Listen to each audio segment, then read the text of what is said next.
Angeletti, like dudes like that was down with Bad Boy. Derek That was like, Angeletti. A lot of people don't.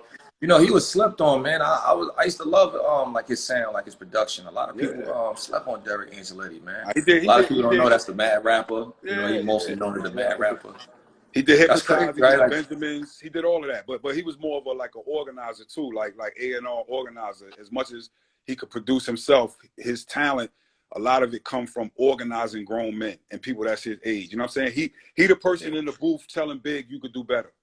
You know what I'm saying? Like he that dude. A lot of people won't even really know that. Like, you know, like so that's where you really got your first start?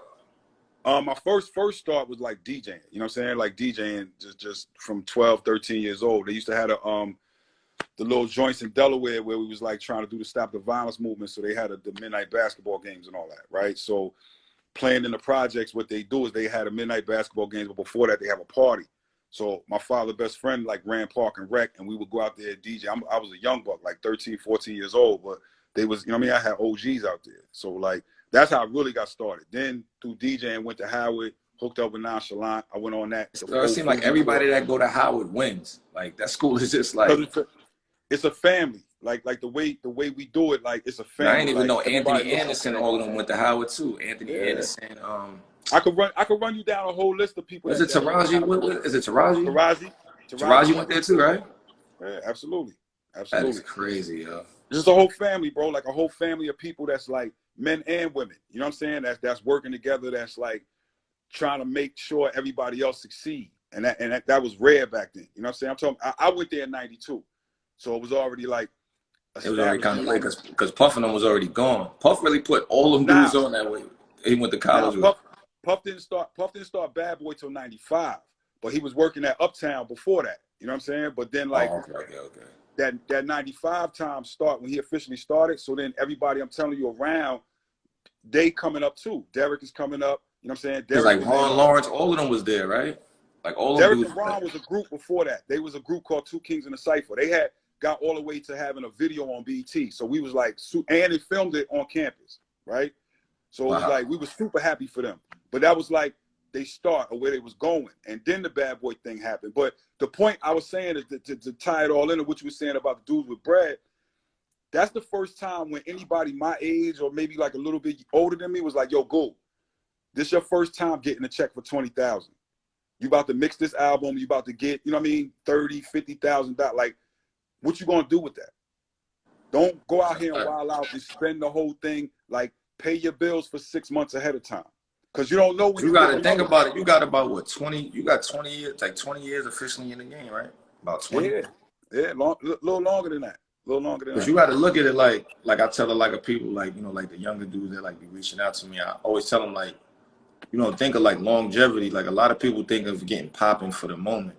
Right. Like, you know, I kind of like look at everything like on the sport aspect. Like, you know, some people look at, you know, if they get drafted to the NBA, they might only last, no guarantee you're going to last 10, 15, 20 years. Right. You know what I'm saying? The goal is to try to last as long and, you know, be productive and save as much as possible. Or save as much as you can while you're in there. That was the point. They was telling me put my money away. Like, put half of it away so that you don't touch that. Take the rest of that and pay your bills for however long. Then whatever else you got left, then that's your, like, go in the strip club. You know what I mean? Have fun, go to the bar, buy it out money. You know what I'm saying? But yeah, because you don't even look like you'd even like have a crazy spending habit. You just look like but like you just work. I'm gonna tell you what it is though. I even got caught up. There's no lie. Like, okay, we all come from a certain thing, and then like the first time that I'm making over $100,000 a year and checks is just flowing, and you got a schedule where you like, yo, I'm mixing this record. I see the money already on my schedule. So I fell into the trap of almost like keeping up with the Joneses a little bit, and I wasn't even bad. But if we walking through the mall and Beans and them start buying watches, I was gonna buy a $5,000 watch just because I got it. You know what I'm saying? Like, I don't, and it was, I don't even know where them watches is at right now. You know what I'm saying? It's stupid shit like that. Like, because now you got to look at it like what's going on now is like people be cherishing like materialistic things. Yeah. It's like now like everything is closed. Rolex, like you can't even go shopping. Right. Only thing is open is like really just to get food and stuff like that. Yeah. Imagine if they would have closed that. Yeah. So that's the thing is to really understand what you're doing with the money once you get it. That's why people is messed up, because they live in check to check. And you got to remember balance, my dude. Like, so, okay, let's say I'm 22 years old and I reach a point where I'm making $300,000 a year. That's great for me at that. That's my like starting out point. That's great for me. If I'm trying to keep up with people that's making millions of dollars that I'm around every day, like with the jerseys, you know what I'm saying? That's another situation.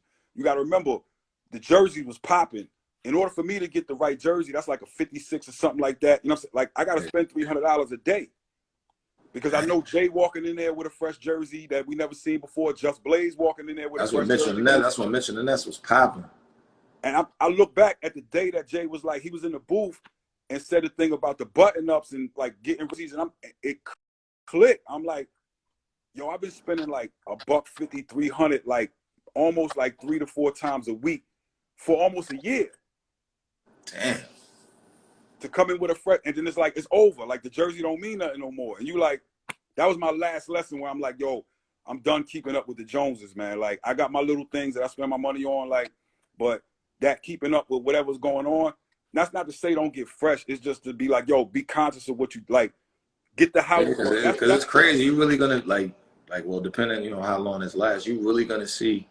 Because they had some interview, I think, with like Birdman. He was like on Big Boy, and he was like, how much money you think you're gonna lose within, like these like few months? They say, yo, 7 million. I'm like, damn. Yeah. It's like, think about it, bro. Like something like Live Nation, they about like 2.53 billion in the hole right now. Think about what they lost. The whole thing of Live Nation is live music across the world.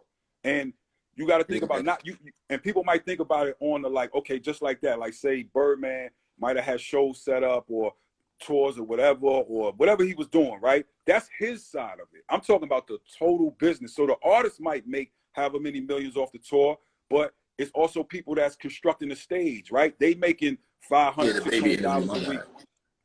It's people that is, you know what I mean? Their job is to come in there and to make this run. They managers, they whatever.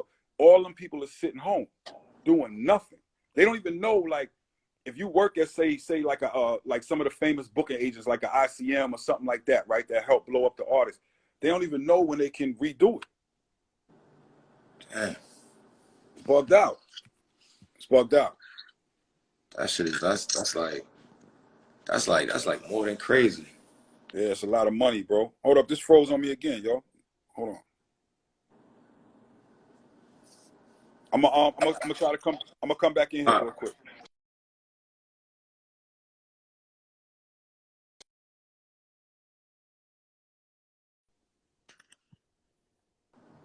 Let me tell you. All right, I'm gonna tag you back in.